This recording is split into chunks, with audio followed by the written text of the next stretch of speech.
Welcome to our channel!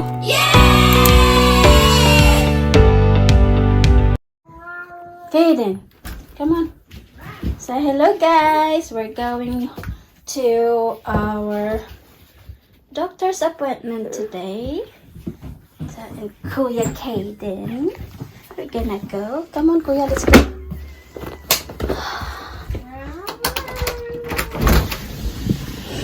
I can't get up.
Pamilya, marami kang katulong na pamilya, ganun. Pero dito, mag-isa ka. Mag-isa ka. Pero okay lang naman kasi yung mga in-laws ko dito, ang babait naman. I have an amazing in-laws ever. Char. Yeah, totoo yan guys. Kasi yung tumutulong din kasi sila sa amin pag kailangan, lalo na pag nung na-hospital yung anak ko, kasi since birth na-hospital yung anak ko, si Danica, may komplikasyon siya nung pinanganak siya. Tapos nag 1 month kami sa hospital. Tapos syempre yung mga in-laws ko nandoon na tumutulong. Lalo na ngayon din. Ngayon. Yung lalo na yung yung mother-in-law ko na na siya. Retired na siya. Lagi na siyang pumupunta sa bahay para maghatid sundo sa anak namin, sa anak kong panganay sa school. Minsan, lalo na pag wala yung husband ko sa bahay, siya yung pag bakante lang siya. Yun. Kaya I am so thankful and blessed na binigyan ako ng Panginoon ng mababait na in-laws. Ayan. I am so grateful. Kasi sa mga time na yun, isa talaga sa pinaka-hardest part of my life yung pangyayaring yun. At I am still blessed and thankful for the friends and family I have here. Kahit malaya ako sa totoo kong pamilya sa Pinas, may pamilya din naman ako dito at mga friends. Kaya I am so grateful for that and everything. So yan lang guys. Na-share ko lang yung yung buhay ko dito. At sana ay magpatuloy kayong manood sa mga videos ko at sumuporta. Maraming salamat guys sa inyong suporta at pagmamahal. Char. So yan lang guys, yan yung storytelling ko. At malapit na tayo, papunta na tayo doon, malapit na. Yan guys, malapit na tayo.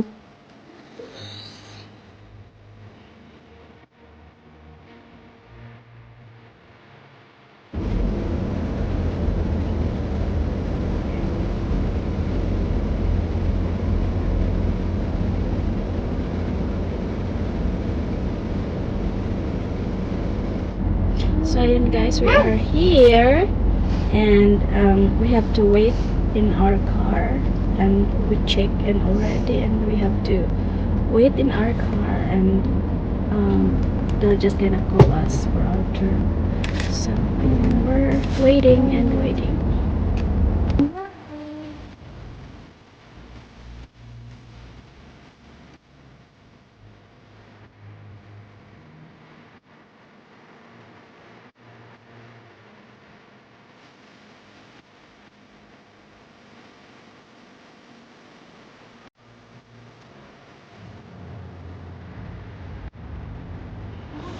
So yan guys, tapos na kami.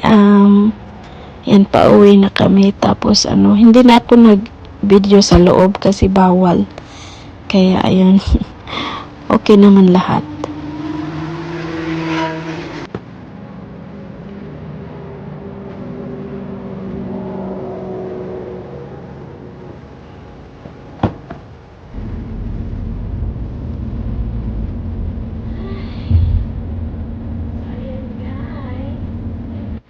Tapos din sa wakas yun lang, chineg lang yung timbang nila, yung height, yung head circumference ng anak kong maliit. Tapos wala silang bakuna, wala silang injection this time. Wala silang injection this time. Kaya happy yung anak ko, walang injection. Kaya kasi pag may may injection sila, nilalagnat. Kaya syempre masakit din. Kaya ayan, easy peasy lang. Pero si Danica, kailangan niyang may siya guys, may MRI appointment siya next year na. Mga next year na kasi kailangan daw niyang magpa-MRI, sabi ng doktor, kasi to check everything, if everything is normal. Hopefully, magiging okay lang ang lahat. Okay lang ang lahat sana. Tapos, marami kasi siyang komplikasyon since birth kasi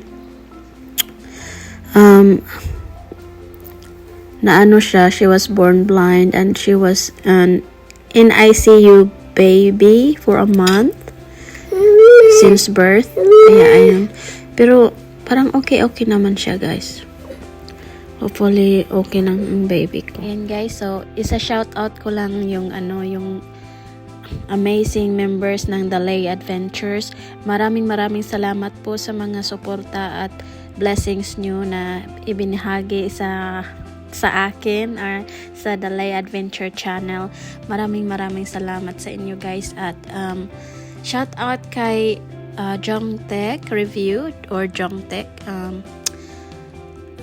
Sir Road Trip PH, and sino pa ba, si Sis Lisa Padlan or Team Gosi Siblings, and Sis Karampadura, Ate Edge Channel, and Sis Gaa Joyce, at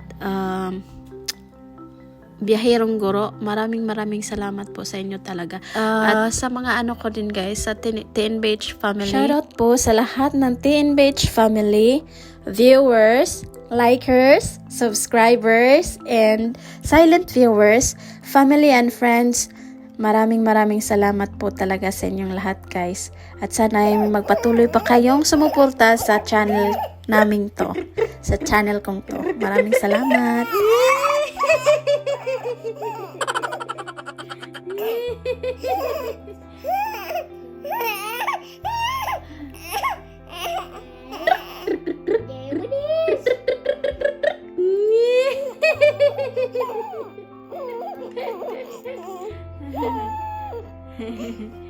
Ngayon mo niya kahimo siya lablab. Ay, ayaw mo niya ayaw mama. Ay.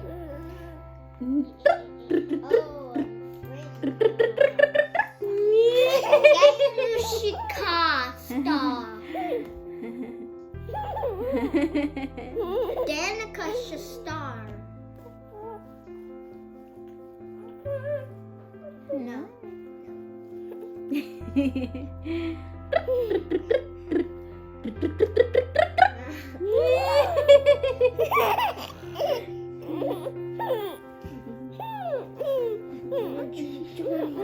Ayan guys, hanggang dito na lang at sana nag-enjoy kayo sa panonood ng video namin to at see you all next time and mabuhay!